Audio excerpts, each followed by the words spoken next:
लगातार इस प्लेटफॉर्म पे अपलोड कर रहा हूँ। बीच बीच में कुछ कहीं पर ऐड ऑन होगा तो वो मैं आपको बीच बीच में और ऐड ऑन करता जाऊँगा। और ये पूरा का पूरा कोर्स जो है वो बाइलिंगुअल में, मतलब हिंदी इंग्लिश दोनों ही बच्चे इस कोर्स में कंफर्टेबल रहेंगे। ओके फाइन, सो स्टार्ट करते हैं। याद रखना थोड़ा गला अभी भी बैठा हुआ है, ठीक है। हम बात कर रहे हैं एनर्जी चैप्टर। देखो जब हम एनर्जी शुरू करते हैं ना तो यहाँ पर दो टर्म आते हैं, ठीक है, दो शब्द आते हैं जो एनर्जी को लेकर बात करते हैं, ठीक है। पहला जिसको हम कहते हैं कैलोरिक वैल्यू, पहला जिससे हम कहते हैं कैलोरिक वैल्यू, ठीक है। और वहीं जो दूसरा टर्म होता है उसको हम कहते हैं कैलोरीफिक वैल्यू, ठीक है। एक टर्म हो गया जिसको हम कहते हैं कैलोरिक वैल्यू और दूसरा जिससे हो गया कैलोरीफिक वैल्यू। कैलोरी वैल्यू को हिंदी में भी कैलोरी ही बोलते हैं, कैलोरीफिक को हिंदी में भी कैलोरीफिक ही बोलते हैं, ठीक है। देखो होता क्या है, एक बात समझो, कैलोरी वैल्यू जो होती है वो एक्चुअल में फूड के लिए होती है, यानी जो हम खाना खाते हैं ना उसकी एनर्जी के लिए जो हम बात करते हैं वो हम कैलोरी वैल्यू बोलते हैं। लेकिन वहीं दूसरी तरफ जब हम फ्यूल की बात करते हैं तो फ्यूल के लिए हम जिस टर्म का यूज़ करते हैं उसको हम कहते हैं कैलोरीफिक वैल्यू, ठीक है। जब मैं आपको पढ़ाता जाऊँ बोर्ड में तो चीज़ें नोट करते जाना, साथ साथ ध्यान रखना, ठीक है। यानी कैलोरी वैल्यू जो होती है वो फूड के लिए होती है और कैलोरीफिक वैल्यू जो होती है वो फ्यूल के लिए होती है। अब अगर कोई पूछे कि कैलोरीफिक वैल्यू को डिफाइन कैसे करेंगे, बहुत ही सिंपल तरीका है।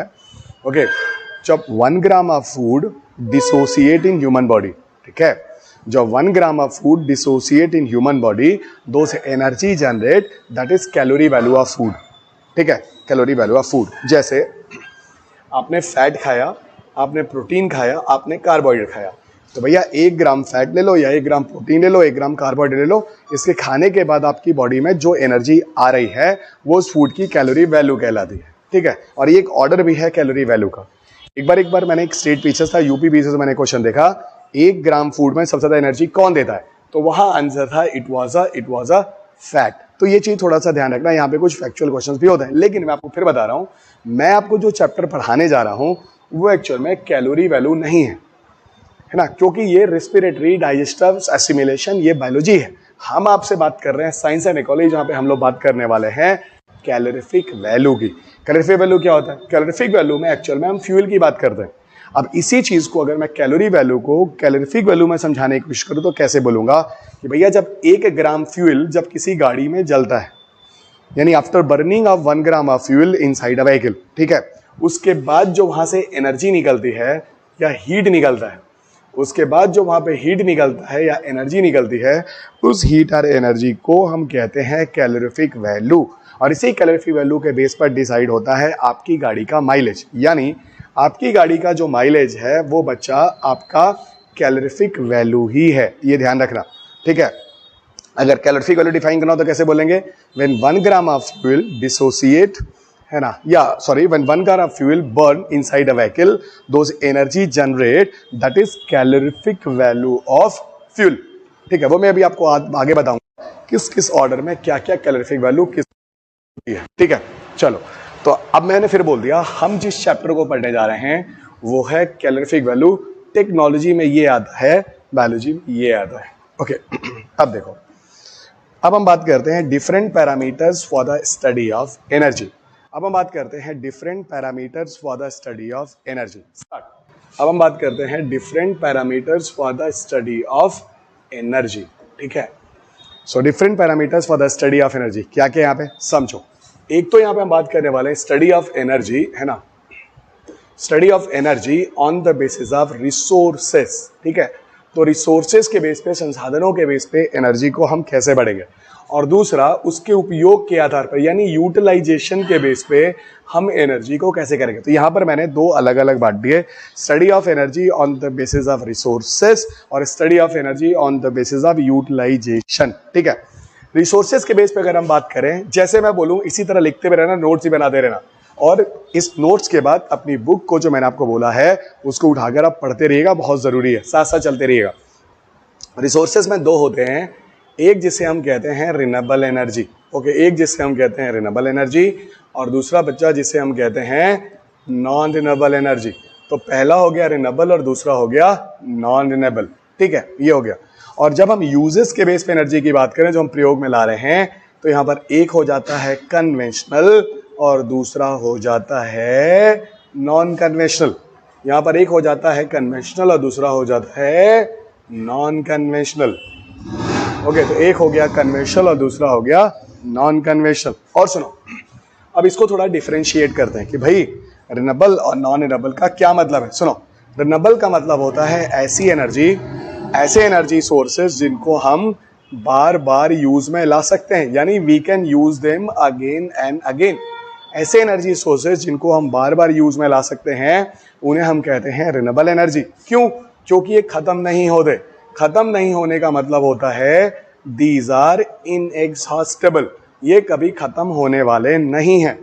और एक बात और बता दूं, ये ऐसे एनर्जी सोर्सेज होते हैं जो जनरली पोल्यूशन जो होता है या तो नहीं करते हैं या बहुत कम करते हैं। So no pollution or minimum pollution, so no pollution or minimum pollution, ये ध्यान देना, ठीक है। और आपको एक बात और बता दूं, अगर आप रिन्यूएबल की एग्जांपल्स पे जाते हो, आई एम वेरी श्योर आप मुझे बहुत सारे एग्जांपल दे सकते हो बच्चों, जैसे सोलर एनर्जी, जैसे विंड एनर्जी, जैसे ओशन एनर्जी, जैसे सोलर एनर्जी, जैसे विंड एनर्जी, जैसे ओशन एनर्जी, जैसे जियोथर्मल एनर्जी, ठीक है।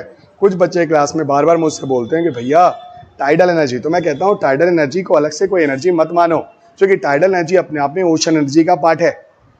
Got it? Ocean energy, geothermal energy. इसके अलावा आप जाओ हाइड्रो इलेक्ट्रिक पावर प्लांट, जो हाइड्रो इलेक्ट्रिक पावर प्लांट है बच्चों, वो भी आपका आता है किसके अंदर? It is also the part of renewable energy. और सुनो, हाइड्रो इलेक्ट्रिक पावर प्लांट के अलावा अगला यहीं पर मैं आपको बोलूंगा, जो बायोमास एनर्जी है ना, जो बायोमास एनर्जी है, it is also the part of what? It is also the part of renewable energy.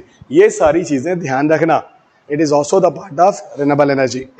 Okay, ये हो गए आपके एग्जाम्पल्स, ठीक है। कुछ बच्चे ऐसा है जो न्यूक्लियर एनर्जी को लेके कंफ्यूज करते हैं। देखो, न्यूक्लियर एनर्जी कुछ उसका एग्जाम्पल जो होगा वो रिन्यूएबल में आएगा, और कुछ एग्जाम्पल जो न्यूक्लियर एनर्जी का है वो बच्चों नॉन रिन्यूएबल में भी जाएगा। वो मैं आपको धीरे धीरे बताऊंगा, ठीक है। अभी तो चैप्टर की शुरुआत है, धीरे धीरे चलते चलो।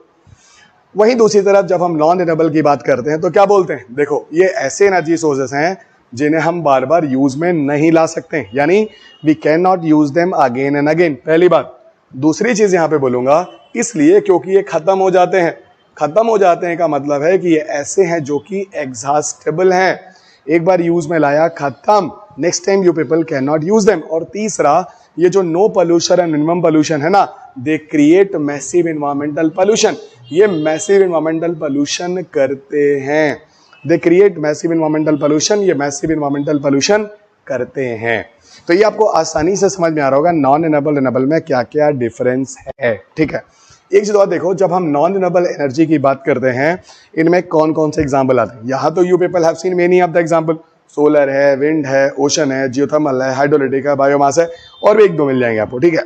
इधर आओ, जब हम नॉन रिन्यूएबल की बात करते हैं तो सबसे पहले अगर कोई एग्जाम्पल आता है वो है बच्चा कोल, नंबर 1 पर कोल। और कोल बेस्ड पावर जनरेशन को हम लोग कहते हैं थर्मल पावर प्लांट, यही होता है थर्मल पावर प्लांट, ठीक है, जिससे पूरी दुनिया में सबसे ज्यादा इलेक्ट्रिसिटी आज भी बनाई जाती है। लगभग 60%, थोड़ा बहुत कम ले लो, करीब करीब पूरी दुनिया में एवरेज पावर जनरेशन कोयले से ही चल रहा है। और इवन हमारे भारत में भी सबसे ज्यादा अगर इलेक्ट्रिसिटी कहीं बन रही है किसी सोर्स से तो वो भी कोयला ही है। तो कोयला is always on the number 1। दूसरा बच्चा यहाँ पर अगला एग्जाम्पल है, that is called as petroleum product. तो दूसरे नंबर पर हम बात करने वाले हैं पेट्रोलियम प्रोडक्ट के बारे में। पेट्रोलियम प्रोडक्ट में क्या है समझना, पेट्रोलियम प्रोडक्ट में यहाँ पे जो हम लोग बात करने वाले हैं, ठीक है, जैसे पेट्रोल, डीजल, ये सारी की सारी चीजें, अभी मैं आपको इन चीजों को बहुत डिटेल में भी पढ़ाऊंगा, रुको। ये हो गया आपका कोल, पेट्रोलियम प्रोडक्ट्स, ये मेन सोर्स यही होते हैं, मेन सोर्स यही होते हैं, ये चीज ध्यान रखना, ठीक है। और सुनो, ओके, मेन सोर्स यही होते हैं। अब सुनो, इसके अलावा आप और भी चीजों को देख सकते हैं, जैसे नेचुरल गैस, जैसे आप क्या देख सकते हैं, जैसे आप देख सकते हैं नेचुरल गैस, ठीक है, नेचुरल गैस। तो कोल हो गया, पेट्रोलियम हो गया, नेचुरल गैस हो गया, ये वो एनर्जी सोर्सेस हो गए जिसको हम यूज करते हैं कहाँ, एज अ नॉन रिन्यूएबल की तरह, ठीक है। लेकिन वो अलग बात है, कोल और पेट्रोलियम अगर हम भारत के रेफरेंस में देखें तो सबसे ज्यादा यूज में लाए जाते हैं, और ये वो एनर्जी सोर्सेस हैं एक बार यूज में लाए तो खत्म हो गया, क्योंकि एग्जॉस्टेबल हैं, दोबारा आप इनका यूज नहीं कर सकते हैं बच्चों, ये चीज ध्यान रखना। और आगे आपको लिए चलता हूं, अब आपको लिए चलता हूं कन्वेंशनल और नॉन कन्वेंशनल की तरफ। कन्वेंशनल का मतलब होता है व्यवहारिक, यानी जो बिहेवियर में हम व्यवहार में जनरली यूज करते हैं वो कन्वेंशनल ही होते हैं। अब बात होती है कि कन्वेंशनल जो है, आज अगर हम भारत के रिश्ते से बात करें तो कौन से हैं जो हमारे बिहेवियर में सबसे ज्यादा चल रहा है, जनरली हम लोग यूज कर रहे हैं, वो है आपको देखो तो आपको मिलता है non renewable. Non renewable energy sources ऐसे एनर्जी सोर्सेज है जो हम लोग जनरली बिहेवियर में सबसे ज्यादा यूज कर रहे हैं। अभी मैंने आपको बोला कि कोल और पेट्रोलियम का यूज भारत में सबसे ज्यादा एनर्जी सोर्स के रूप में हो रहा है, यानी मैं कह सकता हूं कि conventional energy sources are normally या जनरली या कॉमनली या मेनली नॉन रिन्यूएबल है। तो conventional energy sources are generally non renewable energy sources, ये ध्यान रखना। Conventional energy sources are generally non renewable in nature, ठीक है, क्योंकि ये दो मेनली नॉन रिन्यूएबल वाले यही भारत में हो रहे हैं, तो भैया यही ज्यादातर व्यवहारिक हो गए, ठीक है। अब वहीं दूसरी तरह अगर हम जाएं, नॉन कन्वेंशनल कौन से हैं, तो नॉन कन्वेंशनल वो होते हैं जिनको हम जनरली यूज में ज्यादातर नहीं लाते हैं, ठीक है, क्योंकि इनको यूज करना सीधा नहीं है, डायरेक्ट नहीं है, इनमें कुछ टेक्नोलॉजी चाहिए, थोड़ा तामझाम है, और ये उस हिसाब से एनर्जी जनरेशन नहीं करते हैं। धीरे धीरे अभी आपको ये चीजें और क्लियर हो जाएंगी। यानी यहां मैं एक चीज कह सकता हूं कि सामान्यतः भारत में जो रिन्यूएबल एनर्जी है अभी इतना ज्यादा व्यवहार में नहीं आया है। जब मैं आप लोगों को क्लास में हाथ उठवाता हूं, कितने बच्चे हैं जिनके घर में सोलर एनर्जी यूज में लाया जाता है, या विंड है या जियोथर्मल है? आपको बताऊं सोलर में फिर भी 5-7 बच्चे 10 बच्चे 200 की क्लास में हाथ उठाते हैं, हर कोई हाथ नहीं उठाता है। तो ये चीज भी आपको समझ में आ गई कि एक्चुअल में जनरली जैसे कन्वेंशनल जनरली नॉन रिन्यूएबल है, वैसे ही बच्चा नॉन कन्वेंशनल जनरली जो है वो रिन्यूएबल है, नॉन कन्वेंशनल जनरली जो है वो रिन्यूएबल है, ये चीज ध्यान रखना। और आगे आओ, ये एक छोटा सा आउटलाइन था, ध्यान रखना। आपके पेपर में भी देखो 2022 में 20 में क्वेश्चन पूछा कि भाई ये बताओ कि जो सोलर एनर्जी है how it is better than conventional energy, यानी इन ऊर्जा के स्रोतों से कैसे जो है वो सोलर एनर्जी जो है वो बेटर है। अब इस तरह की चीजों के लिए आपको पता होना चाहिए धीरे धीरे कन्वेंशनल एनर्जी के सोर्सेज से कौन सी प्रॉब्लम है, सोलर एनर्जी के सोर्सेज से कौन से पॉजिटिव्स हैं, इसका एडवांटेज और उसका डिसएडवांटेज, इन्हीं के दम पर आप इस तरह के आंसर को समझोगे। और UPSC is not a fact and figures. आप क्या करते हैं, पहले जैसे फैक्ट रटना शुरू कर देते हैं, गलत फहमी में। इसीलिए मैंने आपको पिछले लेक्चर में पूरी तरह से क्वेश्चन पेपर दिखाया है।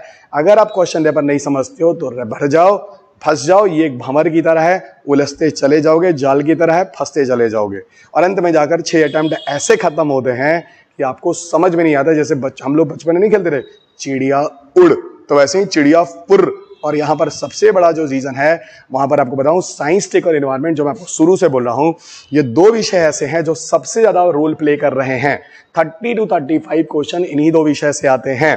और आपको बताऊं, आप में से जितने भी विद्यार्थी हैं, सारी जिंदगी हिस्ट्री, पॉलिटी, इकोनॉमी, ज्योग्राफी को कर 40 क्वेश्चन बनाने में वाट लग जाती है। अगर आप थोड़ा सा अगर आप साइंस टेक एनवायरनमेंट ढंग से मेरी क्लास सुन लीजिए, जो आपको बता रहा हूं, जो नई एडिशन की किताब दोनों की है, हमेशा ध्यान रखना, हर साल मैं अपडेट करता हूं, आप इसे कर लेते हो, आपका 30-35 क्वेश्चन में से आराम से 20 क्वेश्चन कर सकते हो।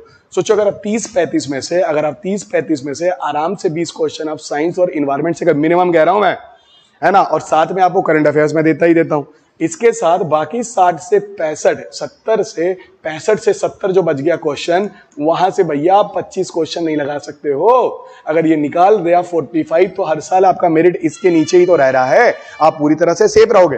पर प्रॉब्लम क्या है, इस विषय को आप लास्ट के 100 पन्ने का नोट्स वेट कर रहे हैं, जब कोई कोचिंग इंस्टीट्यूशन आपको देगा इस 30 से 35 क्वेश्चन का साइंस एंड एनवायरनमेंट, और पूरा इस सब्जेक्ट के स्टैटिक को तो समझ में नहीं आया, और अब जाकर आपको यहां समझ में आएगा कि ये पूरा का पूरा यूपीएससी में साइंस टेक एनवायरनमेंट भी अच्छा खासा स्टैटिक है, जो आपको साइंस में दिख रहा होगा, और आपको साथ साथ पीटी में से क्वेश्चन भी दिख रहे होंगे। 80% क्वेश्चन साइंस टेक में, मैं फिर कह रहा हूं, वो स्टैटिक ही है। 2017 से उठाकर 2023 तक का पेपर देख लो, और इतना ही नहीं, आगे 24 का भी देख ही लो। और इसके अलावा आपको बताऊं, आपके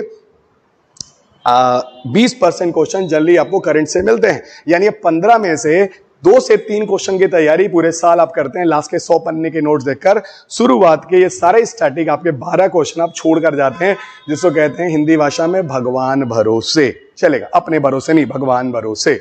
आइए इधर आइए, अब आपको लिए चलते हैं, हम लोग यहां पर चलेंगे study of fuel on the basis of calorific value. तो कैलोरीफिक वैल्यू के बेस पे हम लोग फ्यूल की स्टडी करेंगे, ठीक है, अब हम लोग बात करने वाले हैं study of fuel on the basis of calorific value. ठीक है, और कैलोरीफिक वैल्यू किसका होता है? ईंधन का होता है। कैलोरीफिक वैल्यू किसका होता है? फ्यूल का होता है। ये चीज ध्यान रखिएगा। अब सुनो बच्चों, अगर हम study of fuel calorific value बता रहे हैं, जो मैं ऑर्डर जैसे बता रहा हूं ऐसे लिखते चलना, साथ साथ पढ़ते चलना। देखो, सबसे पहले यहां पर कोई चीज होगी, उसका नाम है कोल, उसका नाम है कोल। उसके बाद जो चीज आती है उसका नाम है पेट्रोलियम प्रोडक्ट। इसके बाद कोई चीज आती है उसका नाम है एलपीजी। इसके बाद कोई चीज है उसका नाम है सीएनजी, और इसके बाद अगर कोई चीज है तो उसका नाम है हाइड्रोजन। जिस ऑर्डर में मैंने लिखा है इस ऑर्डर में लिखना बच्चों, ठीक है, जिस ऑर्डर में लिखा है, ठीक है। और ये जो पता है, ये जो ऑर्डर है ये कैलोरीफिक वैल्यू का ही ऑर्डर है। कोल जो है उसकी कैलोरीफिक वैल्यू जो है वो मिनिमम है, हाइड्रोजन जो है इसकी कैलोरीफिक वैल्यू जो है वो मैक्सिमम है। कोल की कैलोरीफिक वैल्यू मिनिमम है और हाइड्रोजन की कैलोरीफिक वैल्यू मैक्सिमम है। Got it. एक चीज और समझना, कोल जो है वो सॉलिड नेचर का है, पेट्रोल जो है वो लिक्विड नेचर का है, और नीचे के तीनों जो है बच्चों वो आप लोगों को दिख रहा होगा गैसियस नेचर ऑफ फ्यूल। इसका सीधा मतलब है कि अगर मैं आपसे ये बोलूं we are using all 3 different nature of fuel, solid, liquid and gas, तो ये बात पूरी तरह से सही है। We are using all 3 different nature of fuel, solid, liquid and gas. ठीक है, सॉलिड, लिक्विड एंड गैस।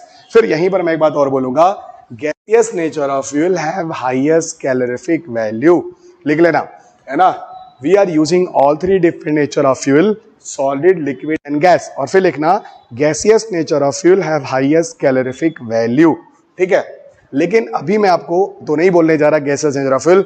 धीरे धीरे हम लोग गैसियस नेचर ऑफ फ्यूल पर पहुंचेंगे और तब हम बात करेंगे गैसियस नेचर ऑफ फ्यूल में क्या होता है। वेट गाइस, अब पहले हम लोग यहाँ पे हेडिंग डालने वाले हैं solid nature of fuel, bracket में एग्जाम्पल होगा कोल, write down.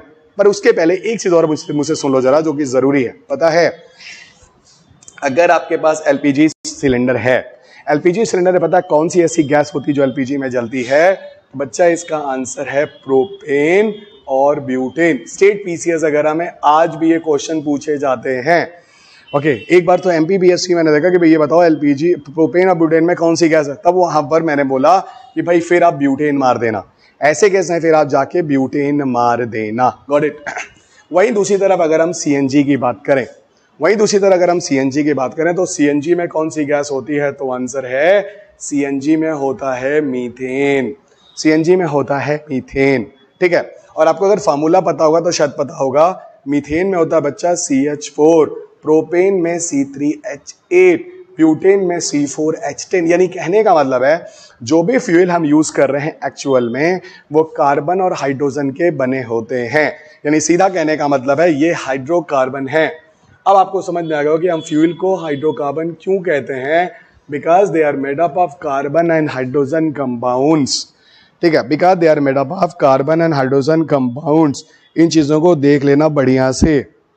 Okay, because they are made up of carbon and hydrogen compounds. ठीक है, और जैसे जैसे आप देखो, जैसे जैसे CH की वैल्यू बढ़ रही है ऊपर, जैसे जैसे जाएगी, देखो फ्यूल की डेंसिटी बढ़ रही है, और ज्यादा कार्बन हाइड्रोजन ये हैवी हो जाएगा, लिक्विड हो जाएगा, और ज्यादा कार्बन हाइड्रोजन और हैवी हो जाएगा और सॉलिड हो जाएगा। यानी ऊपर आप देखो फ्यूल की डेंसिटी बढ़ रही है, यानी कार्बन हाइड्रोजन के जो पैरामीटर्स है, आप जब बुक पढ़ोगे आपको मिल जाएगा, चेन जो है कार्बन हाइड्रोजन का और बढ़ता जा रहा है, और फ्यूल जो होता धीरे धीरे धीरे धीरे सॉलिड नेचर का हो जाता है। Got it, this is here.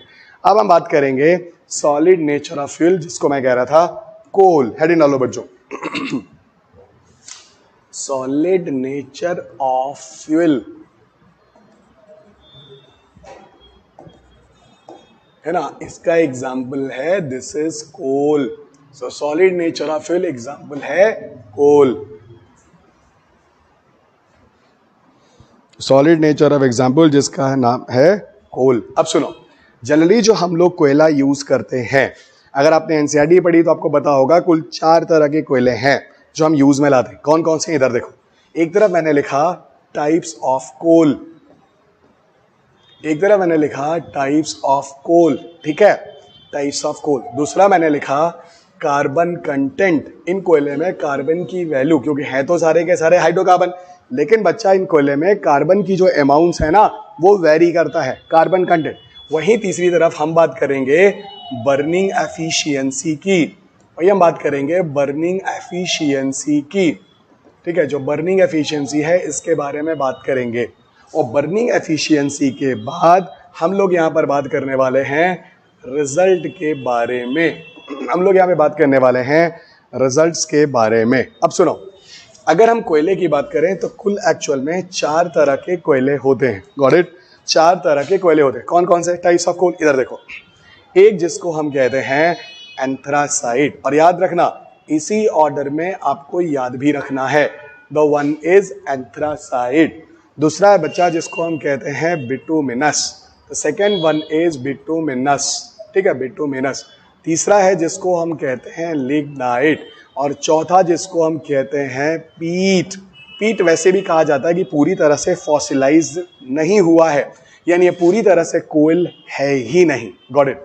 ये एक ऑर्डर ऑफ कोल है that you people always remember. Anthracite, दूसरा बिटुमिनस, तीसरा लिग्नाइट और चौथा है पीट। अब सुनना बच्चों, इनमें अगर हम कार्बन की वैल्यू की बात करें, सुनो, जो एंथ्रासाइट है उस पे कार्बन की वैल्यू 85% से ज़्यादा होती है, और जो पीट है उसमें कार्बन की वैल्यू लेस देन 35% होता है। और आपको पता है जैसे जैसे आप ऊपर जाओगे बच्चा, अमाउंट ऑफ कार्बन जो होता है उसकी वैल्यू बढ़ती जाती है। यानी आप लिग्नाइट में जाके देखो, मैंने अपनी बुक में भी लिखा है 35 to 55% लिग्नाइट है, 55% to 85% जो है वो बिटुमिनस है। 55% से 85% जो है वो बिटुमिनस है। ये चीज़ पहले से ध्यान रखना, ठीक है। अभी इसमें देखो कुछ रिजल्ट्स भी है जिसके बारे में हम लोग बात करने वाले हैं। क्या है चीज़ें? सुनना, ऐसा है अगर कार्बन की वैल्यू ज़्यादा है तो उसकी बर्निंग एफिशिएंसी ज़्यादा है। यानी कहने का मतलब है यहाँ पर एंथ्रासाइट में amount of carbon content maximum है, और यहाँ मैं बोलूँगा इसकी जलने की एफिशिएंसी भी यहाँ पर मैक्सिमम है। और वहीं पर जब हम पीट की बात करेंगे इसके जलने की एफिशिएंसी जो है वो मिनिमम है। और बॉटम से टॉप की तरफ आप जाओगे, अमाउंट ऑफ बर्निंग एफिशिएंसी जो होती है लगातार वो बढ़ रही है, ठीक है। अब इधर आओ, अब हम रिजल्ट्स की बात करते हैं। रिजल्ट्स यानी परिणाम क्या होने वाला है। देखो, अगर हम रिजल्ट्स की बात करें, 3 चीज़ों के बेस पर हम लोग परिणाम को जानने वाले हैं। पहला, जब कोई फ्यूल जलता है तो क्या निकलता है? हीट। क्या होता है उससे? स्मोक। और क्या होता है उसमें? ऐश कंटेंट, यानी राख। हीट, ऐश कंटेंट मतलब राख। अब सुनो, ऐसा होता है कि एंथ्रासाइट में जो हीट होता है, अगर ये सबसे बेहतरीन तरीके से जलने वाला कोयला है तो यहाँ पर जो हीट होगी वो बच्चा सबसे ज़्यादा होगा। और अगर कोई चीज़ अच्छे तरीके से जलता है तो वहाँ पर धुआं यानी स्मोक जो होगा वो मिनिमम होगा। और जब चीज़ें ज़्यादा अच्छे तरीके से जल जाएंगी तो उसमें राख यानी ऐश कंटेंट काफ़ी कम बचेगा। तो ऐश कंटेंट जो होता है यहाँ पर वो मिनिमम होता है। You people remember it, fine. अच्छा, वहीं पर अगर बोला जाए इसका सीधा मतलब है कि दुनिया का सबसे बेस्ट क्वालिटी का कोयला है। ये दुनिया का सबसे बेस्ट क्वालिटी का कोयला है। और इसके ठीक विपरीत अगर हम नीचे की तरफ जाएं, यहाँ देखो तो सीधा कह रहा है पीट जो है वो गंदे तरीके से जलता है तो हीट जो होगा वो सबसे कम होगा, धुआं जो है स्मोक जो है वो सबसे ज़्यादा होगा, और ऐश कंटेंट जो है वो सबसे ज़्यादा होगा। ऐश कंटेंट यानी कहने का मतलब है भैया ये दुनिया का सबसे घटिया कोयला है, यानी this is the worst quality of coal. This is the worst quality of coal, ध्यान रखना, ठीक है, वर्स्ट क्वालिटी ऑफ कोल, ठीक है। तो दुनिया का सबसे घटिया कोयला ये है, दुनिया का सबसे बेहतर कोयला ले। इसका मतलब नीचे से ऊपर की तरफ कोयले की गुणवत्ता यानी जो क्वालिटी है वो बढ़ रही है, ठीक है। एक चीज़ और बताऊंगा, आपके पेपर में एक बार क्वेश्चन पूछा गया, ठीक है, देख लो भाई अच्छे तरीके से देख लो, ये जो भी चीज़ है इसमें किसी भी तरह का कोई भी डाउट नहीं होना चाहिए, ओके, नहीं होना चाहिए। अब सुनो, यहीं पर मैं आपको बताऊं, अगर मैं आपको भारतीय कोयले के बारे में बात करूं यानी इंडियन कोल के बारे में बात करूं तो थोड़ा ध्यान रखना। अगर ये पूछूं कि भारत का जो कोयला है, भारत के पास किस तरह का कोयला पाया जाता है, तो पहले ध्यान रखना भारत में एक कंपनी है जिसका नाम है lignite corporation of India limited, ठीक है। तो जो कोयला है जैसे लिग्नाइट वगैरह जो भी है ना, भारत में जो कोयला है लिग्नाइट इंडिया कॉर्पोरेशन लिमिटेड, ठीक है। इसका मतलब भारत में अच्छी खासी लिग्नाइट होगी, नहीं तो ये कंपनी क्यों होती कंपनी लिमिटेड, ठीक है। आपको बताऊं भारत आपको सामान्यतः अगर कुछ मिलेगा लिग्नाइट बहुत मिलता है और आपको बिटुमिनस भी मिल ही जाता है, पर एंथ्रासाइट ना के बराबर है। यानी हमारे पास अगर कोई कोयला है बच्चा, यानी Indian coal is what, we have average and below average quality of coal. इसका सीधा मतलब है कि हमारे पास एवरेज और below average quality of coal है जो पाए जाते हैं।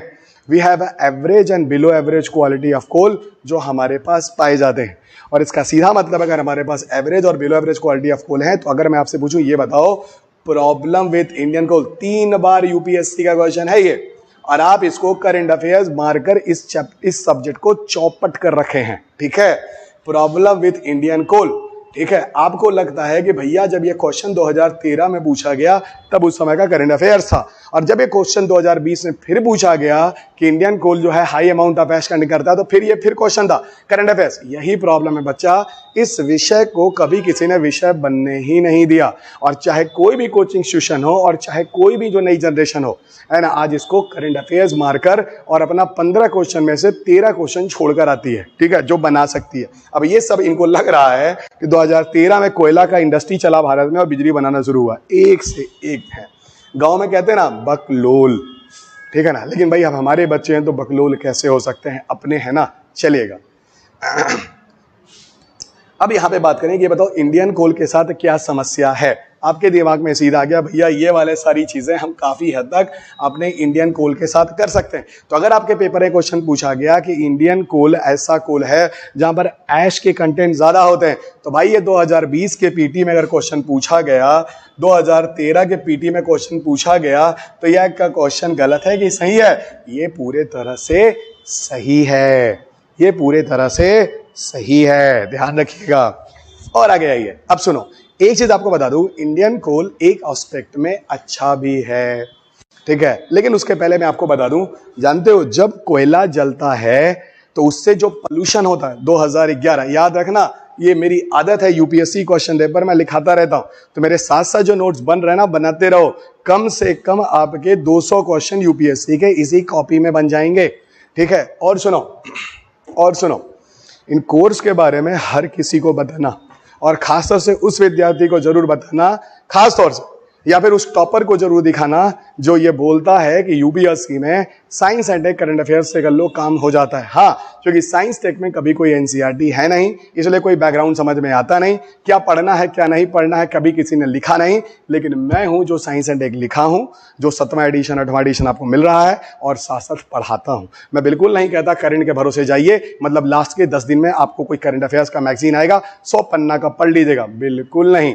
वो भी मैं आपको करा दूंगा, उसमें कुछ काम का होगा। और आप सबको पता, हर साल मैं आपको करंट अफेयर्स भी देता हूं, इसलिए मैं आपको कहता हूं टेलीग्राम पर, मेरे यूट्यूब पर लगातार जुड़े रहिए, ठीक है। यहां पर मैं आपको शॉर्ट रील्स वगैरह, नौटंकी वगैरह थोड़ा नहीं करता हूं, सीधा काम की बात कर रहा हूं, नहीं तो अब तक मैं भी लल्लन टॉप पे पहुंच चुका होता। आइए, यहीं पर अभी मैं बात कर रहा था इंडियन कोल के बारे में। सुनो बच्चों, इंडियन कोल के बारे में अगर हम बात करें, याद रखो, अगर मैं आपसे जनरल पूछिए, बताओ थर्मल पावर, भाई कोल का मतलब क्या होता है?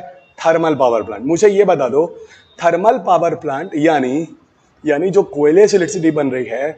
यूपीएससी ने 2011 के प्री में क्वेश्चन पूछा, भैया थर्मल पावर प्लांट से कौन सी पोल्यूटिंग गैसेस हैं, पोल्यूशन गैसेस हैं जो एटमॉस्फेयर में आती हैं।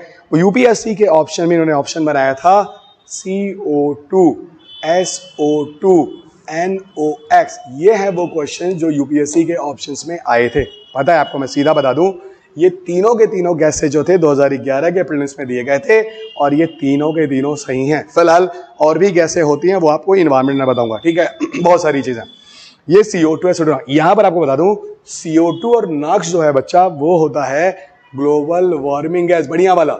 लेकिन एक बात आपको बता दूं, अगर मैं पूछूं CO2 SO2 NOx में से सबसे ज्यादा खतरनाक कौन है लिविंग ऑर्गेनिज्म के लिए, तो आंसर होगा SO2। CO2 NOx कभी नहीं बोलेंगे। पूछो क्यों? ऐसा है कि CO2 NOx भी खतरनाक है, लेकिन वो अच्छा खासा टाइम लेते हैं। जैसे मेरा कहने का मतलब है कि जब CO2 SO2 ये चीजें काम करती हैं, CO2 NOx पहले एटमॉस्फेयर में आएंगी, ग्लोबल वार्मिंग करेंगी, क्योंकि इंफ्रारेड ट्रैप करती हैं। फिर उसके बाद धीरे धीरे melting of ice polar area पे शुरू होगा, समुद्र की तली का जो तल होगा ऊपर बढ़ता जाएगा। तब जाके 2050 तक दुनिया के कई शहर, मुंबई वगैरह सब पानी के नीचे जाएंगे। अब बताओ 2050 तक देखने के लिए आपको CO2 नॉक्स को देखना पड़ेगा, पर SO2 के केस में तो 2050 छोड़ो 50 मिनट भी आप जिंदा हो सकता है कि ना रह पाओ। तो सर आप ये कह रहे हैं कि SO2 इतना खतरनाक है? बिल्कुल बच्चा, यही चीज तो मैं डायरेक्टली आपको समझा रहा था। खतरनाक सारे हैं, बट ज्यादा इफेक्टिव, ज्यादा डेंजरस, ज्यादा फास्ट अगर कोई इफेक्ट डालता है वो है SO2। और एक बात, SO2 सिर्फ जंतुओं को ही नहीं, एनिमल और ह्यूमन को ही नहीं, जबकि पौधों को भी बर्बाद करता है।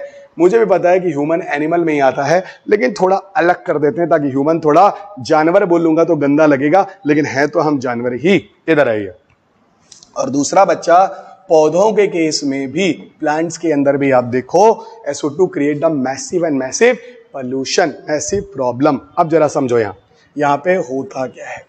ओके, अब यहाँ पर होता क्या है, देखो होता ये है, एनिमल्स वगैरह में आप देखो आपका जो सर्कुलेटरी सिस्टम है ना, ये इफेक्ट डालता है, कार्डियक स्ट्रोक वगैरह हो सकता है, आपका जो नर्वस सिस्टम है ना उसको भी इफेक्ट डालता है, यहाँ तक कि रेस्पिरेटरी सिस्टम में भी सल्फर डाइऑक्साइड खतरनाक हो सकते हैं।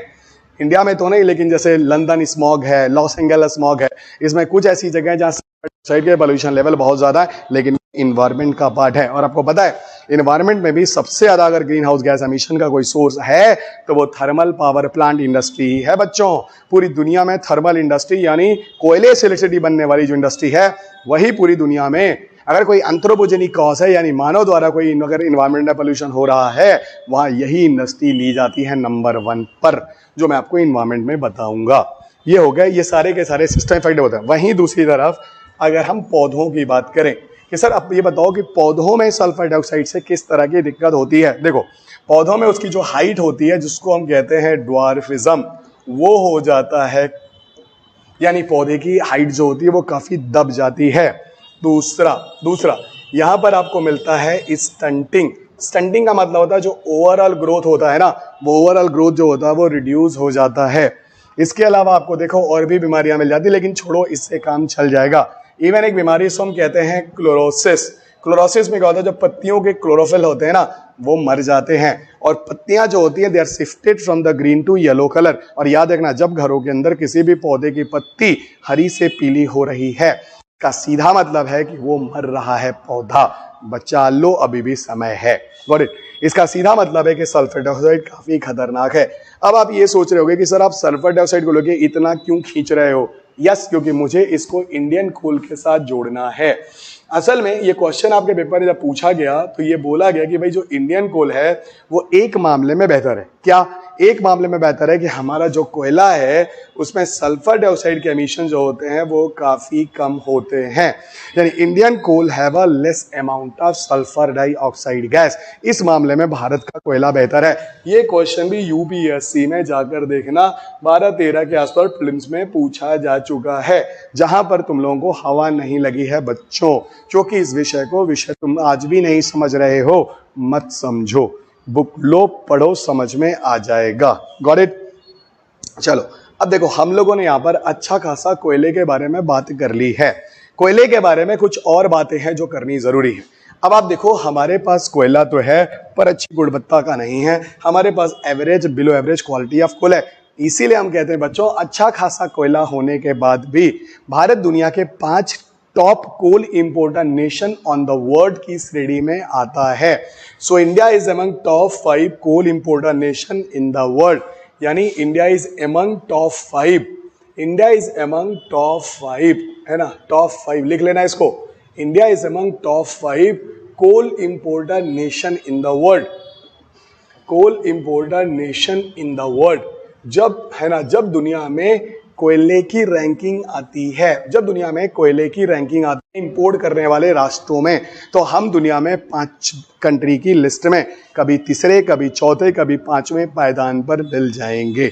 यू पीपल ऑलवेज रिमेंबर, ठीक है। और वैसे भी अगर पोल्यूशन के बारे में बात करें तो आपको पता ही है, हमारा दिल्ली जो है वो पिछले 7-8 साल से लगातार नंबर 1 पर दुनिया का ऐसा कैपिटल जो सबसे ज्यादा पोल्यूटेड है, दिल्ली। ये है हमारा इनक्रेडिबल इंडिया। जाग जाओ, अभी भी समय गया नहीं है, ठीक है। और सुनो, ओके, और सुनो, और हाँ, WHO का रिपोर्ट तो मैंने बोला ही नहीं। WHO का तो रिपोर्ट और खतरनाक है कि भारत दुनिया में ऐसा राष्ट्र है जहां दुनिया के 20 अगर महत्वपूर्ण सिटी के बारे में बात की जाए, उसमें से भारत के ऐसे 12 सिटीज हैं जहां पर सबसे ज्यादा दुनिया में पोल्यूशन है। तो दुनिया के 20 शहरों में 12 शहर जो है वो भारत का ही आता है। WHO का रिपोर्ट है जहां पर भारत के शहर हाईली पोल्यूटेड हैं। अच्छा संभल जाओ, नहीं तो वो दिन दूर नहीं है, घरों के अंदर आरओ है ना, और बाहर सड़कों पर हम लोग एक मास्क लगाकर और ऑक्सीजन सिलेंडर लेकर भी पीछे चल रहे होंगे। कुछ लोग जो आगे बिजनेस के बारे में सोच रहे हैं उनके लिए एक अच्छा व्यवसाय का एक जरिया मैं आपको बता देता हूँ। भैया, ऑक्सीजन प्यूरीफायर की कंपनी खोलो और आप बहुत कमाओगे। कभी किसी ने सोचा था कि भारत में हमें बिस्लेरी खरीदना पड़ेगा, और देखो आज हम खरीद रहे हैं। आपको पता है इस पृथ्वी पर पीने का पानी कितना है? 1%। पूछिए, और उस 1% पानी को अगर नहीं बचाओगे, अगली लड़ाई पानी की है। और याद रखना, पैसा नहीं है तो भूखे मरोगे, और भूखे पानी नहीं पी पाओगे, हवा नहीं ले पाओगे। ये सब चीजें हैं जो समय के साथ आने वाली हैं। इसीलिए अभी चेतावनी है, जल्दी संभल जाओ, बच जाएगी जिंदगी बच्चा, बच जाएगी। नहीं तो हम अपनी नस्लों को क्या दे के जाने वाले हैं, आप याद रखिएगा। चलो, तो ये हो गया हमारा India top 5 coal importer Nations में कहीं ना कहीं कोई पायदान पर रहता ही है। एक चीज और जानते हो, जो कोल ब्लॉक्स है ना, जो कोल ब्लॉक्स हैं यानी जो कोयले की खाने, याद रखना, ये जो कोल ब्लॉक्स हैं, इन कोल ब्लॉक्स को एक्चुअल में, ये जो कोल ब्लॉक्स हैं, इन कोल ब्लॉक्स को एक्चुअल में इंदिरा गांधी के पीरियड ऑफ टाइम में लाकर इसका नेशनलाइजेशन किया गया, यानी राष्ट्रीयकरण किया गया। असल में क्या होता है मैं आपको बताऊं, जब अंग्रेज इस भारत से जाने लगे, तो अंग्रेज जब जाने लगे तो क्या किए, जो उनके पिछलग्गू थे ना, जो उनकी चापलूसी करते थे, ये भी बहुत अच्छा हुनर होता है बच्चों, हर किसी में नहीं पाया जाता। कुछ विद्यार्थियों में भी मिलेगा, है ना, कुछ अध्यापकों में भी मिलेगा, कुछ समाज में बहुत सारे ऐसे लोगों में मिलेगा। प्राइवेट सेक्टर में चीज थोड़ा ज्यादा होती है, ठीक है, सुनिएगा, क्योंकि वहां पर एक गुणवत्ता ये भी होती है कि आप कितने बड़े चापलूस हो सकते हैं, ठीक है, चलिएगा। तो वही मैंने बोला, वो भी गुणवत्ता थी। जो चापलूस थे, उनकी बटरिंग वगैरह टाइप के करते थे, उनको क्या हुआ, जाते समय अंग्रेज कोल ब्लॉक्स दे गए, यानी कोयले की खाने दे गए। अब भैया इन्होंने क्या किया, दे दनादन देश के अंदर के जो कोल ब्लॉक्स थे उनके उत्खनन यानी एक्सप्लोरेशन करना शुरू किया, पैसा कमाना शुरू किया। इंदिरा गांधी जी की सरकार आती है, ठीक है, इंदिरा गांधी जब प्राइम मिनिस्टर होती हैं, ये क्वेश्चन भी यूपीएससी में पूछा गया है, उठा के देख लेना 2018 के आसपास, लेकिन पेपर देखो तब तो। अब इंदिरा गांधी 1980-70 की बात जो हम कर रहे हैं, ये भी प्रभु तुम लोग बोल देते हो करंट अफेयर्स है, ठीक है, मतलब ठीक है, कोई बात नहीं। 50 साल बाद ये करंट अफेयर्स का क्वेश्चन यूपीएससी के 2018 में आया। अब तो मैं ऐसे ही बोलने लगा हूं क्लास में भी, ठीक है, आप लोगों को भी। 50 साल बाद ये करंट अफेयर्स का क्वेश्चन जो यूपीएससी में आया, उसने बोला कि भैया इंदिरा गांधी जी के टाइम में कोल ब्लॉक का नेशनलाइजेशन हुआ था। ये बात पूरी तरह से सही है। और कोल ब्लॉक्स जो थे, कोयले की जो खाने थी, अब सरकार उनको कंपनियों को देने लगी एक कंट्रोल के अंतर्गत। आपको पता है, राष्ट्र के अंदर अगर कहीं कल को आपके घर के अंदर पेट्रोल मिल रहा है, सोना मिल रहा है, प्रभु मत बताना, अगर बता दिए तो वो सरकार का हो गया। ये बता रहा हूं मैं, तुरंत सरकार का हो गया, फिर वो आपकी जमीन नहीं रहेगी। फिलहाल ऐसी बातें नहीं बोलनी चाहिए, हंसी मजाक में बोला प्रभु मत बताना, ठीक है। सुनो, अब इंदिरा गांधी, अब इसके बाद क्या होता है, सरकार इन कोल ब्लॉक्स को कंपनियों को देती है, कंपनियां आती हैं और इसका एक ओपन ऑक्शन होता है, ठीक है। आपके यूपीएससी ने पूछा भैया ऐसा है कि लॉटरी बेसिस पर, नहीं नहीं नहीं नहीं, ओपन ऑक्शन के बेसिस पर। नहीं, मूवी भी देखा होगा, 1000 करोड़ रुपए मान लो सरकार ने डिसाइड कर दिया इस कोल ब्लॉक को दिया जाएगा, न्यूज़पेपर में इस्तेहार आ जाता है भैया कि देखो 1000 करोड़ रुपए ये बोली लगने वाली है, ठीक है। अब लोग आ जाते हैं, कंपनियां आ जाती हैं, अब फटाफट 1001, 12,000, अच्छा भैया 12,001, 12,002 ना, 13,000 करोड़, 13,001, 2, 3, कोई तैयार नहीं, उसको दे दिया गया। इसको बोलते हैं ओपन ऑक्शंस, क्योंकि लॉटरी टाइप के जो सिस्टम होते हैं भाई, इसमें ना खुराफात हो सकता है, इसमें आप किसी बंदे की पर्ची निकाल सकते हैं, ठीक है, ये सारी चीजें भी हो सकती हैं लॉटरी बेसिस पर। इसके अलावा हिडन डील भी नहीं करना है, क्योंकि एक जमाने में एक न्यूज आया था कि भारत में 2G स्पेक्ट्रम स्कैम हुआ है, और कांग्रेस सरकार के टाइम में ऐसा हुआ है। अब कितना सच है, आज तक उस चीज का प्रूफ नहीं हो पाया।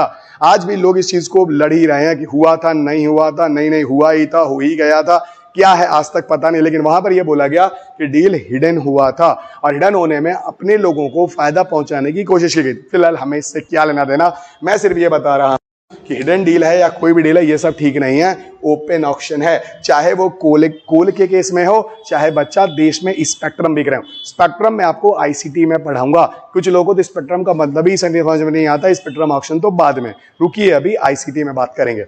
आप ध्यान रखिए, अभी हम एनर्जी चैप्टर पे हैं। मैंने आपको सॉलिड नेचर ऑफ फ्यूल अच्छे तरीके से करा दिया। अब हम चलते हैं और इसमें लगे हाथों आपके 3-4 क्वेश्चन यूपीएससी के, देखिए घबराओ नहीं, बोल रहा हूं कम से कम 400-500 क्वेश्चन तक हो जाएंगे अभी इसी जगह पर, घबराओ नहीं। यूपीएससी के साथ साथ अगर किसी स्टेट के भी क्वेश्चन है तब मैंने 500 बोला, सारे ही बन जाएंगे। ठीक है, इधर देखो, अब यहीं पर हम लोग बात करेंगे अगला, जिसको हम कहते हैं liquid nature of fuel. Heading डालो, liquid nature of fuel. Okay, यहां हम बात करेंगे liquid nature of fuel. Okay, liquid nature of fuel पर बात करेंगे। देखो, जब हम लिक्विड नेचर ऑफ का फ्यूल जो यूज करते हैं, एक्चुअल में मैं आपको पहले बता दूं, हमारे देश में लिक्विड नेचर ऑफ फ्यूल का करीब 25% के लमसम, मान लो प्लस माइनस कुछ और, जो हम अपनी डिमांड पूरी कर पा रहे हैं पेट्रोलियम प्रोडक्ट की। तो सर आप ये कहना चाह रहे हैं कि 70% से ज्यादा पेट्रोलियम प्रोडक्ट बाहर के कंट्री से भारत में लाए जा रहे हैं। डेफिनेटली बाहर के कंट्री से भारत में लाए जा रहे हैं। क्या है कहानी, सुनो पूरी कहानी। असल में क्या होता है, जब हम विदेशों से ये फ्यूल ले आते हैं तो उसको हम कहते हैं बच्चा क्रूड ऑयल, सामान्य भाषा में अगर बोले तो गंदा तेल, और ज्यादा बहुत ही तरीके से बोले तो कचड़ा। तो सर हम कचड़े को ले जाके गाड़ी में नहीं भरते हैं, नहीं कभी नहीं, हम इस क्रूड ऑयल को ले जाके प्यूरिफाई करते हैं। प्यूरिफाई का मतलब होता है इसे हम रिफाइन करते हैं। क्या करते हैं बच्चों, हम इसका प्यूरिफिकेशन करते हैं। प्यूरिफिकेशन का मतलब होता है हम इसकी रिफाइनिंग करते हैं। और आपने एक टेक्नोलॉजी का नाम सुना होगा, पक्का सुना होगा, उस टेक्नोलॉजी के अंदर नहीं जाना क्योंकि मैं फ्यूल इंजीनियरिंग की क्लास नहीं ले रहा हूं आईआईटी दिल्ली में। फ्रैक्शनल डिस्टिलेशन, फ्रैक्शनल डिस्टिलेशन एक ऐसा प्रोसेस होता है जिससे हम तेल की सफाई करते हैं। इस पूरे प्रोसेस में कुछ चीजें होती हैं, जरा समझो। यहां से हम पेट्रोल तो पाते हैं रिफाइन करके, साथ में कुछ बाई प्रोडक्ट जैसे डीजल और प्रोपेन ब्यूटेन जैसी गैसें भी मिलती हैं। इसके अलावा प्रोपेन और ब्यूटेन जैसी गैसेस भी मिलती हैं। ठीक है, अब देखो प्रोपेन ब्यूटेन जो है इसी को हम लोग बच्चा एलपीजी कहते हैं, और डीजल जो है वो एज अ फ्यूल है। एज अ फ्यूल कौन सा, लिक्विड नेचर ऑफ फ्यूल है, यानी ये हो गया लिक्विड और ये हो गया गैस। ठीक है, और ये हो गए सारे के सारे, समझ लो देसी भाषा में अगर बोलें तो भैया ये हो गया बाई प्रोडक्ट टाइप की चीजें। और एक बात और बता दूंगा, समझो जरा, यहां पर जो क्रूड ऑयल है यहां से निकला क्या, यहां से निकला बच्चों नेचुरल एस्फाल्ट। देखो ये जो नेचुरल एस्फाल्ट है ना, ये नेचुरल एस्फाल्ट ऑलरेडी अवेलेबल था कहाँ, इस क्रूड ऑयल के अंदर। जब हम प्यूरिफिकेशन करते हैं तब जाकर वहां से ये नेचुरल एस्फाल्ट अलग होता है। गॉट इट, नेचुरल एस्फाल्ट वहां से अलग होता है। समझो यार, ये जो नेचुरल एस्फाल्ट है पहले जमाने में इसका यूज किया जाता था रोड कंस्ट्रक्शन में, यानी सड़कों को बनाने के लिए। तो earlier it was used in the road construction, तो पहले इनको सड़कें बनाने के लिए यूज किया जाता था। बट यहां पर मैं अर्लियर शब्द को यूज करूं तो ज्यादा बेहतर होगा। बट आगे चलकर क्या हुआ, आगे चलकर क्या हुआ, earlier use for the road construction, आगे चलकर क्या हुआ, अब नाउ, बट ये करता क्या था, it created massive environmental pollution, इससे वातावरण में अच्छा खासा पोल्यूशन होता था। तो सरकार ने क्या कहा, सरकार ने कहा भैया ऐसा है, नेचुरल एस्फाल्ट को हम लोग यूज में नहीं लाएंगे। और उसने बोला कि नेचुरल एस्फाल्ट की जगह एक सस्टेनेबल चीज लाई गई 2010-11 के बजट में। इसके बारे में बात भी हुई थी कई साल पहले, और उस चीज का नाम है बायो एस्फाल्ट। बायो एस्फाल्ट एक ऐसा एस्फाल्ट होता है जो कि बायोमास डिराइव्ड होता है। इसको हम बहुत ही सामान्य भाषा में बोलें तो biomass derived asphalt, it is the biomass derived asphalt. ये बायोमास डिराइव्ड एस्फाल्ट है, याद रखिएगा। और यही बायोमास डिराइव्ड एस्फाल्ट जो है जिसको हम बायोअसफाल्ट कहते हैं, इसको सरकार 2010-11 में कहती है इसको यूज में लाएंगे रोड कंस्ट्रक्शन में।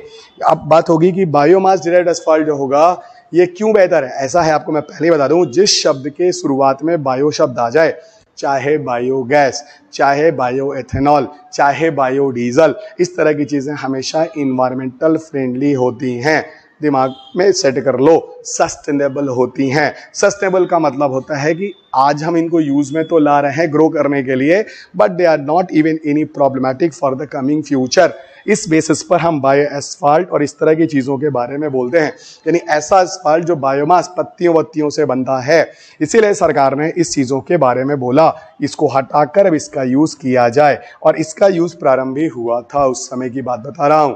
ठीक है, अब आप बोलोगे तो सर फिर इसका क्या करेंगे नेचुरल एस्फाल्ट का, क्रूड ऑयल वगैरह से जब प्यूरिफिकेशन, कुछ नहीं, सड़क में दबा दो, पर जलाना नहीं, क्योंकि जलाकर जब बजरी वजरी मिलाते थे तो वो इन्वायरमेंट में बहुत धुआं करता था। अब क्या, जैसे प्लास्टिक जो पीछे बन गया उसका क्या किया जाए, आज कुछ नहीं करते हैं, सड़क के नीचे दबा देते, और सड़क के ऊपर आगे चल के नई सड़क ही बनती है। तो एस्फाल्ट को भी दबा दो, जैसे प्लास्टिक दबा देते और ऊपर नई सड़क बना दो। एक्जैक्टली इस तरीके से कुछ हम लोग इसका यूज कर सकते हैं। हाँ, कुछ बच्चे मेरी क्लास में आज भी सिविल इंजीनियरिंग के बच्चे होते हैं और वो कहते भी हैं यूपीएससी क्लास में, सर आज भी एस्फाल्ट यूज में लाया जाता नहीं लाया जाता, इस पर क्या बात करें, सही है गलत, इस पर क्या बात करें सरकार और वो देखें। हमें सिर्फ बताना था नेचुरल एस्फाल्ट, बायोएस्फाल्ट पे भी क्वेश्चन यूपीएससी के प्रीलिम्स में आ चुका है, जो आपको हवा नहीं लगा, ये वाला प्रश्न भी। अब हमने यहाँ पर सारे के सारे लिक्विड नेचर ऑफ फ्यूल भी देख लिए। Okay, liquid nature of fuel देख लिए। अब यहाँ पर हम लोगों को कुछ चीजें और जाननी है, यानी कहने का, अच्छा एक मिनट, प्रोपेन ब्यूटेन हम ले गए एलपीजी गैस की तरह यूज किए, कहाँ, घरों में खाना बनाने के लिए। पता है, मैं आपको मिलता हूँ दिल्ली एनसीआर में। वो अलग बात है कि मैं आपको इंडिया के हर जगहों पे जाकर क्लास लेता हूँ। ये रिकॉर्डिंग भी मैं आपको कहीं बाहर से ही कर रहा हूँ, अपने घर के स्टूडियो से नहीं कर रहा हूँ, जो क्लासेस आप देख रहे हैं। ठीक है, पता है, जब मैं मथुरा रिफाइनरी की तरफ से निकलो, वहां पे आपको दिख जाएगा, वहां पे बाहर आपको ट्रक वाले कुछ मिलेंगे, HP इस तरह वाले। ये लोग क्या करते हैं, वहां पे देखो, पेट्रोलियम रिफाइनरी से ही मथुरा रिफाइनरी बहुत पॉपुलर है, सुना होगा। किसी जमाने में बहस का मुद्दा था, बहस इसलिए थी क्योंकि उसके पास आगरा था, और इसी रिफाइनरी से सल्फर डाइऑक्साइड बहुत निकलता हवा में, और सल्फर डाइऑक्साइड वाटर वेपर से मिलकर सल्फ्यूरिक अम्ल के फॉर्म में आगरा के ताजमहल में स्टोन कैंसर का कारण बन रहा था। वो आपको इन्वायरमेंट में बताऊंगा। हटाने के बाद वहीं मथुरा रिफाइनरी से बच्चा ये गैस सिलेंडर भरकर ये प्रोपेन ब्यूटेन घरों घरों तक जाते हैं। अब बताओ एलपीजी का पूरा नाम क्या है, लिक्विफाइड पेट्रोलियम गैस, यानी ऐसा गैस जो लिक्विफाइड पेट्रोलियम प्लांट से मिलता है, इसीलिए इसका नाम एलपीजी रखा गया, जो आपको यहां और क्लियर हो रहा होगा। एक चीज और आपको मैं बता दूं, जब भी हम पेट्रोल और डीजल की बात करते हैं, डीजल हमेशा ज्यादा पावरफुल है, लेकिन डीजल हमेशा ज्यादा खतरनाक भी है। इसीलिए एनजीटी का रूल है, ये भी देखो एनवायरमेंट की चीजें बार बार आ रही हैं, उन्होंने साफ साफ बोला है कि 10 साल से पुरानी डीजल गाड़ियां नहीं चलेंगी, ठीक है, दिल्ली और एनसीआर में, और 15 साल से पुरानी पेट्रोल गाड़ियां। लेकिन अब आपको पता चल चुका है इस सरकार ने डीजल इंजन को 2027 से बंद करने की बात की है। इसीलिए आप थोड़ा सा ध्यान दो, आज आपके अगल बगल जितनी भी गाड़ियां हैं, अब वो भले डीजल आ रही हो, लेकिन भविष्य नहीं है। आज देखो सारी गाड़ियां, जो इनोवा ले लो, हाई क्रॉस ले लो, होंडा सिटी ले लो, इन लोगों ने पेट्रोल के साथ ईवी करके हाइब्रिड मोड देना शुरू किया है। अगर आज मुझसे कोई पूछे कि सर कौन सी गाड़ी यूज करनी चाहिए, खरीदनी चाहिए, मैं तो भैया बोलूंगा हाइब्रिड ले लो। हाइब्रिड में ऐसी गाड़ियां जिसमें ईवी है ना, इलेक्ट्रॉनिक व्हीकल्स और पेट्रोल दोनों सिस्टम हो, ये ऐसी गाड़ियां जैसे हाई क्रॉस, जैसे सिटी, ऐसी गाड़ियां हैं जो नया मॉडल है। चलते चलते जब गाड़ियों में डायनेमो लगा होता है, बैटरी चार्ज भी होता है, यानी कहने का आपको गाड़ी को रोक कर अलग से कहीं चार्ज करने की जरूरत नहीं है। ठीक है, तो मुझे लगता है कि ईवी भले आगे भविष्य में देखा जो होगा वो 30 मिनट फास्ट चार्जिंग लेगा, 8 घंटे स्लो चार्जिंग, नॉर्मल चार्जिंग लेगा। इससे बेहतर है कि आप नॉन स्टॉप रहिए, 20 किलोमीटर 25 किलोमीटर का माइलेज आपको हाई क्रॉस और होंडा। मैं किसी गाड़ी को एडवर्टाइजमेंट नहीं कर रहा हूं, मैं इसलिए एग्जाम्पल बता रहा हूं, आपके अगल बगल है, जाके दिखाइए। ठीक है, चलिएगा, ये हुआ आपके फ्यूल के बारे में। ठीक है, अच्छा यहीं पर अभी एक चीज और हमें जानना है, फ्यूल में जुड़े कुछ टर्मिनोलॉजी हैं, उन टर्मिनोलॉजी की बात करेंगे। अब लिक्विड नेचर में जो टर्मिनोलॉजी है, जो बात करेंगे, वो अगले लेक्चर में हम लोग बात करने वाले हैं। ठीक है, तो यहां पर हम आगे बात करेंगे कौन कौन सी टर्मिनोलॉजी है जो फ्यूल में आता है। इसमें आपको बताऊंगा बहुत सारी चीजें हैं, जैसे नॉकिंग क्या होता है, एंटी नॉकिंग एजेंट क्या होते हैं, ऑक्टेन नंबर क्या होते हैं, सीटेन नंबर क्या होते हैं, अल्ट्रा लो सल्फर डीजल क्या होता है जिसको हम सिटी डीजल भी कहते हैं, शहरों के अंदर यही डीजल प्रयोग किया जाता है, और प्लस गैसोहॉल जिसमें हम गैसोलीन और एथेनॉल को मिलाकर यूज करने की बात करते हैं, वही गैसोलीन जिसे हम लोग पेट्रोल भी कहते हैं। जब मैं इंडिया के बाहर था तो मैं अपनी गाड़ियों में गैसोलीन ही भराता था। असल में क्या था, मैं आपको बताऊं कि भारत के बाहर इस को गैसोलीन के नाम से जाना जाता है, भारत के अंदर इससे जनरली हम लोग इंडिया, पाकिस्तान, नेपाल, श्रीलंका में पेट्रोल बोला जाता है। इस पर हम लोग बात करेंगे टर्मिनोलॉजी नेक्स्ट क्लास, ठीक है, टर्मिनोलॉजी नेक्स्ट क्लास। पूरी क्लासरूम का लेक्चर ही आपको दे रहा हूं मैं, एकदम आपको फील होगा क्लास की तरह, आप लिखते क्लास की तरह आपको बोल रहा हूँ, और जहां जहां आपको जो चैप्टर बोलूंगा खोल खोल के क्वेश्चन पेपर लगाते रहिए। और इस पूरे सेशन में आपको मेंस के, फिर मैं क्या दे रहा हूं, 2011 से लेकर 2023 और 24 तक के भी सारे क्वेश्चन पेपर यहाँ आपके लगाए जाएंगे, ठीक है। वो वीडियोस भी आपको यहाँ अपलोड होंगे, और साथ ही साथ 2013 से लेकर 2023-24 तक के मेंस से क्वेश्चन पेपर भी यहाँ आपको मिल जाएंगे। इसीलिए मैंने बोला क्योंकि 24 और 25 के जितने भी बच्चे हैं सारा काम इसमें हो जाएगा। इन ईयर्स के जो भी बच्चे कोर्स को ले रहे हैं, ये कुछ वीडियोस हैं जिनको मैंने डेमो पे भी डाला है, ठीक है, देख लीजिए। और डेमो देखने के 2 डिकेड्स हो गए बच्चा, जितनी तुम्हारी उम्र होगी ना 2 डिकेड्स, उतने तो मेरे पढ़ाते हुए समय हो गए 20 साल, ठीक है। चलिए वो तो बात की बात है, एक अच्छे अनुभवी अध्यापक को आप सुन रहे हैं। फिलहाल अपने मुंह से कहने से अच्छा है कि आप सोशल मीडिया प्लेटफॉर्म पे देखिए, बाकी तो सोशल मीडिया पे गंद मचा है, ठीक है। और यहाँ पर ध्यान रखना, आजकल अध्यापक बनना बहुत आसान हो गया है, पीपीटी लेकर मैंने ऐसे ऐसे वीडियोस देखे हैं 5 घंटे में लक्ष्मीकांत खत्म। या तो लक्ष्मीकांत सर को किताब लिखने में मेरी उनसे मुलाकात, उन्होंने बोला कि रवि सर कई साल लग गए, और लक्ष्मीकांत सर की किताब को आप 5 घंटे में पीपीटी बनाकर खत्म कर देते हैं। अरे भैया, लक्ष्मीकांत के एक पेज को समझने में ढंग से 5 घंटे लग जाते हैं। आप भेड़ चाल की तरह से मत पढ़िए, आप नेक्स्ट आईएएस ऑफिसर हैं, आईपीएस ऑफिसर हैं, आईआरएस ऑफिसर हैं, उन बेवकूफ़ों वाले वीडियोस की तरह 1 घंटा पढ़कर यूपीएससी निकालिए। ये इस तरह के वीडियोस पे अपना समय मत बर्बाद कीजिए। देखिए, ऑनलाइन प्लेटफॉर्म में जो भी कोर्सेज होते हैं वो आपको 2-2 हज़ार, 5-5 हज़ार, 7-7 हज़ार में, 15-15 हज़ार में देते हैं, जो भी देते हो। पर मैं अपना कोर्स आपको सस्ते रेट में नहीं देता हूँ। आपको सस्ते रोड पे जाना है, वहाँ पे कोर्स ले लीजिए, ठीक है। मैं आपसे गुजारिश करता हूँ आप वहाँ पर ले लीजिए, बिल्कुल आपको अपना पैसा बर्बाद करने की जरूरत नहीं है। आप क्वालिटी परख चाहते हैं तो यहाँ जाइए। वो ऑथर जिसने किताब लिखी है जो पूरा इंडिया पढ़ता है, लाखों लोग उस किताब को ले रहे हैं हर साल, वो पढ़ना चाहते हैं, एनवायरमेंट की वो पढ़ना चाहते हैं, या नहीं तो आप यूट्यूब्स में आपको बहुत सारी क्लासेस साइंस टेक के हर दिन आपको टीचर मिल जाएंगे, और एनवायरनमेंट के भी मिल जाएंगे। आपके पास दोनों चॉइस है, आप दोनों कर सकते हैं। मैं नहीं कहता कि वो मुझसे बुरा पढ़ाते हैं, मुझसे अच्छा ही पढ़ाते हैं, तभी उनके सब्सक्राइबर मिलियंस में हैं। मेरे तो भैया 1 लाख भी नहीं हुए। मैं तो साफ साफ बोलने वाला आदमी। जागो ग्राहक जागो, समझ में आए तो देखो, नहीं देखना है तो मत देखो, लेकिन हाँ, पढ़ाई जरूर ईमानदारी से करना, क्वेश्चन पेपर देखे चलना। मेरा शुभाशीष आपके साथ है। अगले लेक्चर में फिर आपके साथ मिलूंगा इन टर्मिनोलॉजीज के साथ जो हम लोग बात करने वाले हैं। तब तक के लिए अपना ख्याल रखिए, स्वस्थ रहिए, खुश रहिए और मस्त रहिए। जय हिंद।